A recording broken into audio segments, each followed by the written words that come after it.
Well, it's my great privilege to introduce our next panel on economy, how greater economic freedom can fuel economic growth. And our first speaker is Congressman Dave Brat. Dave Brat was an economics professor at Randolph-Macon College in Richmond, Virginia, before running for Congress. Brat attended Hope College in Michigan and received a BA in Business Administration in 1986. He also graduated with a master's degree in divinity from Princeton Theological Seminary in 1990 and earned a PhD in economics from American University in 1995. Brat, a political novice in 2014 and true citizen legislator, ran a campaign focused on blocking amnesty and fighting crony capitalism. His combined expertise in economics, the principles of U.S. constitutional founding, and the practice of real-world ethics is showing lawmakers and others how government's decisions affect average citizens. Congressman Brat is a member of the House Budget Committee, Education and the Workforce Committee, and Small Business Committee. Please join me in welcoming Congressman Dave Brat. Thank you.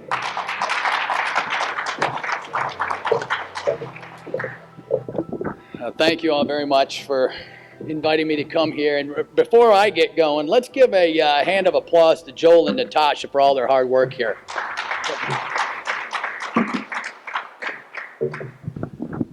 Move this up a little bit. Good. Well, before I get going on my remarks, I'll give a couple preliminary remarks. I asked the host, when I come, they wanted me to give you a economics talk, and I said, "Are you sure on that?" I said, could be a little dry. I said, "Is it okay if I give you a talk linking economics to religion, to philosophy, to ethics, to 4,000 years of Western civ history, and do that all in 20 minutes?" And he said, "Well, yeah, if you can do that, it's all right." And then I asked him a second question. I said, "Do you want the academic sterile footnote type talk, or do you want the U.S. stump speech version?" And he said, "Well, you do whatever you want." So today you're going to get a little bit of more of the stump speech version, where I'll just try to stay up at the 30,000 foot level and show you what's going on in my mind. Some of it, this outsider motif that's been going on in the United States. And by the time I'm done, I think it'll hang together a little bit. I'm a product of the liberal arts, as you heard in my bio. Hope College in Holland, Michigan, a bunch of Dutch Reform folks. Princeton Seminary, roughly Presbyterian. PhD in economics at American University. I worked at the World Bank and the Army there. And then moved down with my wife to Ashland, Virginia, taught economics at a small liberal arts college where I taught everything, micro, macro. Now I ran the ethics program there as well for 20 years. And so let me dig into a little bit of the economics. I did my PhD in economic growth theory, cross-country economic growth theory, and studied the best in the world up there, and I stayed in that literature for about the last 20 years, so I've been studying it for about 30 years. And I'll name a name that you may not be familiar with, but at first it'll sound a little stark when you hear her thesis, but after I'm done fleshing it out, I think you'll go, "That's kind of interesting." So about 10 years ago, I was at the American Economic Meetings, and the president of the American Economic Association, which is the big deal in the U.S. and in the world, was Deidre McCloskey. Raise your hands if you've ever heard of this name, Deidre McCloskey. All right, so nobody. All right, so this is all new theory here. Well, Deidre has a 6-volume set out. Her first volume is called Bourgeois Virtues, and the second volume is called Bourgeois Dignity. I see a few heads nodding now. And her thesis is not controversial, but highly original and highly provocative. And she states her goal is to explain the origins of long-run economic growth. And just if you're not familiar with that literature, basically every country on earth for all of human history made about $1,000 a year per capita, maybe 2,000, right? For all of human history till about 1800, and then you get a hockey stick, and you just get massive, explosive economic growth. And the data is not in question. The whole field's pretty much agreed on that. So the question is, what caused that? And so the economic literature is full, just millions and millions of papers on this. And Solow won the Nobel Prize back in '57, and he said capital accumulation causes economic growth, right? And he threw in labor and technical innovation, et cetera. And Deidre McCloskey spends her second volume going through all of these variables and says, no, no, no, no, no, the evidence, right? And she says not only no to those variables, she says, no, it's not human capital, no, it's not education, no, it's not the Industrial Revolution, no, it's not trade, no, it's not geography, no, it's not the Marxist explanations of alienation, no, no, no. And she doesn't do this in passing. She's Harvard PhD in economics. She was at University of Chicago with Friedman for over a decade and studied under Milton Friedman, et cetera. So this is no slouch, right? She's top of her field. And I checked in with our guys in Virginia. Jim Buchanan won the Nobel Prize. And I got to meet him a few times. I said, hey, you familiar with Deidre? And he says, yeah, first class, right? So what I'm giving you here isn't, off a blog site. This is pretty good stuff. So her thesis, what caused long-run economic growth is, in her view, when the moral language changed, such that we started calling the businessman and businesswoman morally good for the first time in human history, right? So that's a pretty sharp, stark thesis. It's testable, and she's working on the next volumes to come out with that. But I think right now you see why I'm using this as the bridge, right? So this is, moral language is very important to economics, is the basic idea I want to convey. And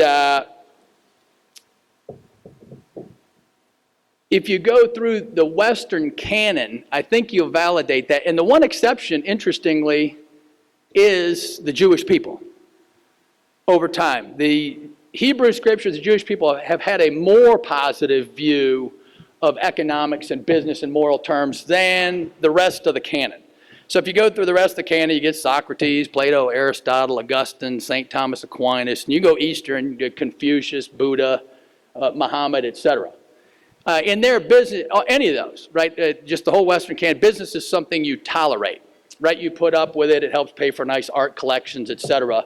But the work ethic, maybe by the time you get to the Protestant work ethic, some of it starts seeping in, and that is linked to her thesis. And she downplays a little bit. She does not get into the religious stuff explicitly. But a hugely powerful thesis that I just wanted to share. And the most interesting aspect of the thesis, in my view, is that it's reversible. So that if moral language is responsible for explosive economic growth and laying the groundwork for all the other things we hold dear, what happens when that moral language reverses itself? And the answer is you can expect a decrease in economic performance. And that's the main point that I want to make today. That's what I think is going on. I'll explain that in a little bit. And then a good politician always has an ask for his audience. So this isn't a fundraiser. So my ask will be just as important. And my ask is that everyone in this room from Europe and Israel and everybody gets a little bit more evangelical on these topics of sharing the truth of the matter, right? And what I'm going to dig into here, right? It's not merely enough to put up with business. We all have to share, why is business morally good? And I'll start to lay that out a little bit. In the United States right now, let me tell you what's going on with moral discourse related to business and economics, et cetera. In K to 12, right, our education goes up to about 18 years of age, the moral language is neutral at best. Some teachers it's a little negative, but we'll just say it's neutral, right? But at the end of the day, the kids graduate and they don't know what a business is at 18 years old. They don't know what a price is, they don't know what a cost is, they don't know what a profit is. And that's pretty depressing when you think about it, right? So we live in a modern technological age and the kids don't know what a business is. They have no idea what a free market economics is, right? And so we've always had markets, right? The Hebrews had markets, the Greeks had the agora, but that was not the choice of a free market system, which is more modern, right? The choice of a free market system is a social choice. Your society has to explicitly choose to let the price system dictate the transfer of goods and services. Our higher ed system, there's been some commentary on this, is hostile to the free market system. It's hostile to business, it's hostile to Trump, and it's hostile to Israel. Right? And that's interesting when the hostility cuts across all of that. right? And so why that is would take me too long to go into, but there's kind of a quasi-Marxist philosophy undergirding most of it.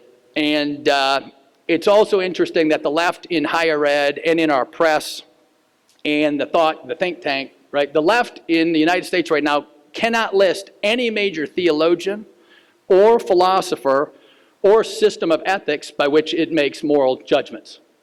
And I always joke in my stump speech, it's amazing we're losing to this, right? The Republican Party, right? The left, the Democrats, I got a lot of Democratic friends that are, religious, et cetera. But the academic left is hostile to capitalism, free markets, business, Trump, Israel, et cetera. And it's widespread in higher education. I'm sure most of you know.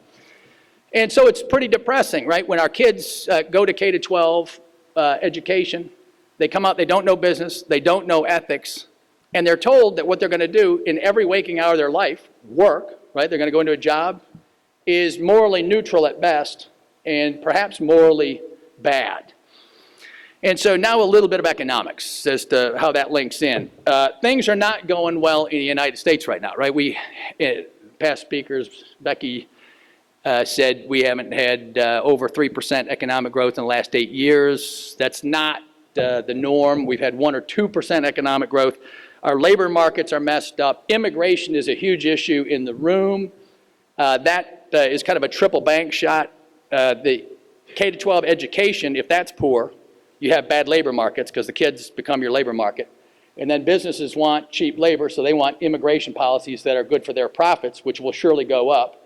But then the taxpayers left foot in the bill, right? And so then you got immigration, the welfare system in the U.S., each individual is entitled to $47,000 in just federal benefits. And then K-12 education, if you got 2 kids, is 26 grand. And if you're working in the black market under the table, you make another 25 grand. So you got 100 grand without working. And you want to see why an economy is growing at 1%. And there's a summary for you, right? So that explains our poor performance. On top of that, at the fiscal level, we've been cheating. We've been priming the pump in every way, right? There's $4 trillion on the Fed's money creation in bank vaults, right? That's highly stimulative. We have $6 billion deficits every year. Those are highly stimulative. And so we've been priming the pump in every single way, and we're still just growing at 1 or 2%. We're $20 trillion in debt. As a country, we have $100 trillion in unfunded liabilities. I'm not sure if you're into all this, but that's from CBO. What that means is in 10 years, all federal revenues at the federal government level, all federal revenues will only go to mandatory spending programs. Medicare, Social Security, interest on the debt, Medicaid. What that also means is in 10 years, we will have no money for national defense, transportation, education, et cetera. There's a well-known fact in DC, no one will touch it with a 10-foot pole, right? So what that also means, and you can look it up, is that we'll have to deficit finance the entire government in 10 years. And the forecast for the deficit at CBO in 10 years is $1.2 trillion. Y'all with me on this? Is that good news or is that bad news? I see a lot of young people. You all get the basic facts here, that's not too good, right? So we've been cheating. We should be doing okay if you're cheating, and we're not. And so the American people know something very wrong is going on with the economy. Outsider candidates are winning on both sides of the fence. Trump, but you also had Cruz as an outsider, Rand Paul as an outsider, Bernie on the Democrat side. And so the American people know something's way off. And so the question is, how do you fix this? And so, believe it or not, my answer goes back to that Deidre McCloskey piece. I honestly believe that the answer is linked to values, virtues, and our first principles. And so I wrote a book that outlines this. If you have a hard time sleeping at night, I highly recommend that book. It's called American Underdog. It has to do with my election. But I just lay out the 3 pillars that made the United States the greatest country on earth, in my view. I know we're in Israel and everybody's proud of their own country. But those 3 pillars, number 1, by far and away, the most important pillar is the Judeo-Christian tradition. And then out of that tradition, you get the other 2 pillars, which made us great, which is the rule of law and the free market system. And so the Judeo-Christian tradition, I've already named the names in the canon, and et cetera. The rule of law, when Paul Ryan, our Speaker of the House, looks up in front from the Speaker's chair, who's the first bust he sees? Moses, right? So hugely important. Our kids, by the way, are not taught any of that. You cannot teach about Moses in our K-12 system, right? No Hebrew scripture, Christian scripture, nothing. And then the rule of law gets you to Magna Carta, and then rights language emerged about 1400, only in Judeo-Christian lands. Everyone with me on that one? Rights language, only in Judeo-Christian lands, about 1400. And then you get some famous guys in my state. Jefferson, right next door. James Madison's home is in my district. Everybody know James Madison in here? Author of the Constitution, went to also, my bragging point, roughly speaking, Princeton Seminary. You with me on that one? I like saying that. It's kind of the College of New Jersey, but it's close enough. Roughly was a seminary, right? We gave it away. We moved it across the tracks. And we made a secular handshake with society. We said, we'll move the seminary across the street if you keep teaching ethics. And secular society did not uphold their end of the deal. They don't teach anything. Right? So you got Madison, the author of the Constitution. Madison, by the way, when he was done with undergrad, stuck around at Princeton and studied what, just for kicks? Hebrew. No one knows any of this. Right? And so if you study Hebrew and you're the primary author of the Constitution of the United States, how would you structure a government if you know that human nature is not exactly perfect, to put it mildly? You would separate power in every way you can, right? So he did it vertically. You have federal government, state government, local government. He did it horizontally, executive, legislative, judicial, right? You separate power every which way you can. In my stump speeches, I always ask my friends in the crowd, I said, how long did it take human nature to go bad in the Hebrew scripture? 2 chapters. That's a joke. You can all laugh. You all getting this? Right? The fall. In the Western canon, every single theologian and philosopher of note has had a negative view of human nature, with the exception of 2 utopians that are significant and smart, and they are Rousseau and Karl Marx. And those systems have not worked out so hot for humanity or the economy. And so I see 5 minutes. Let me skip ahead a little bit.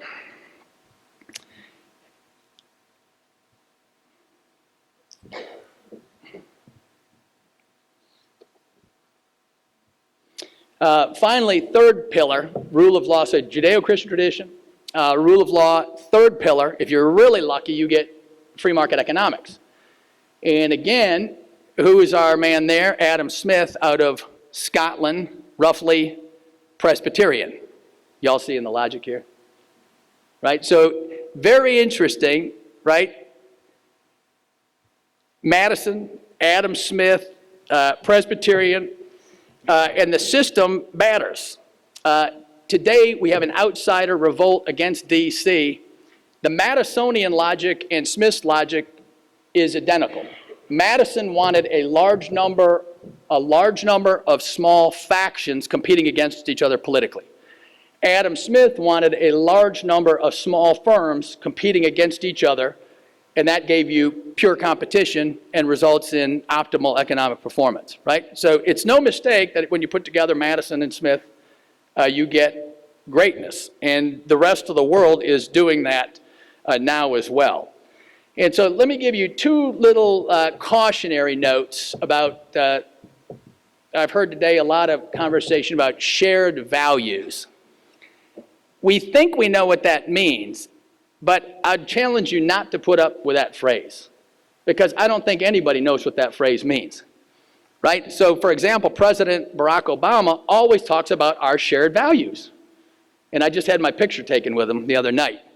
And so I said, are you still reading Protestant stuff and Reinhold Niebuhr and all this? Is that our shared values? And he didn't give me a comprehensive answer, right? So I'm working, right? And that matters, right? Is it a utopian left shared values? Or is it the Judeo-Christian language, and is that our shared values? And boy, does that make a difference. And so when it comes to China and India, it'll be very interesting moving forward, right? Can China and India meld? They're very successful copying the cookbook of some of these things I've mentioned in terms of getting economic growth. But can they internalize the first principles within Hinduism, within Confucianism? Buddhism, etc., right? That will produce this over the long run and not just give you some short-run growth. Finally, I'll conclude a little bit with one example of the trend toward the secular in D.C., the Iran deal. I had some friends come up to me and encouraged me, friends of Israel, come up and say, we're looking for a yes vote on the Iran deal, the Corker-Cardin part where the Congress would play its role. And I said, well, no, that deal should have been a treaty in the first place. It's unconstitutional, so I'm a no on that ground alone. And I think it's bad for us, and I think it's bad for Israel, so I'm a no on that. And I said, well, we'd still like a yes vote. And I said, well, why you, I don't get it. And he said, well, it's very important to be bipartisan over the long run, some of that kind of thing. And I said, well, when you're facing an existential threat, I'm not sure if that's the time to worry about bipartisan friendships, right? And I said, where's Netanyahu on it? And they said, he's a no. I said, well, mark me down with him, right? So I'm a no. I was one of the few no's. I think only 20 no votes on that deal in all of U.S. Congress. And so I try to stick to first principles, and I encourage everyone here, right? There's a real easy habit to fall into this bipartisan, common shared language, shared values stuff. That's just a bunch of modern political correctness, really, right? You have to name the values and put them down on paper. And I also, when I mentioned China and India, it's also important to note when I'm mentioning all these Presbyterians and James Madison and Adam Smith or whatever, Madison and Jefferson were most proud in their lives, not of being the President of the United States, but of their statutes on religious toleration, right? So our First Amendment is, that's why I say the Judeo-Christian tradition, not religion, right? That tradition has given us the First Amendment, which says you shall not establish any particular religion, but free expression thereof, right? Absolute free speech. In the Hebrew scripture, one of the key lines in my view is, "Hear, O Israel, the Lord our God is one." That's a pretty powerful statement, right? God is one. That means the truth is one. If God is one, I think that means God is sovereign over every aspect of human life. God's sovereign over economics, over philosophy, over politics, over family life, over everything. And so that, for me, is the shared value piece, right? That's the piece, and that's the piece that is in great debate these days. It's not clear who still believes that is true, right? Hear, O Israel, the Lord our God. God is one, right? It's not about economic policy, ultimately. And so my ask today is everyone gets a little bit more evangelical, linking theology and philosophy and economics. And if we all follow the truth, I think that's going to result in some good news. And so it's been a tremendous pleasure for me to be here, building new friendships with everyone here in Israel and across Europe. It's a true honor. It's the first time I've ever been here. And so thank you all very much for letting me have a few words, and God bless you all. Thank you very much.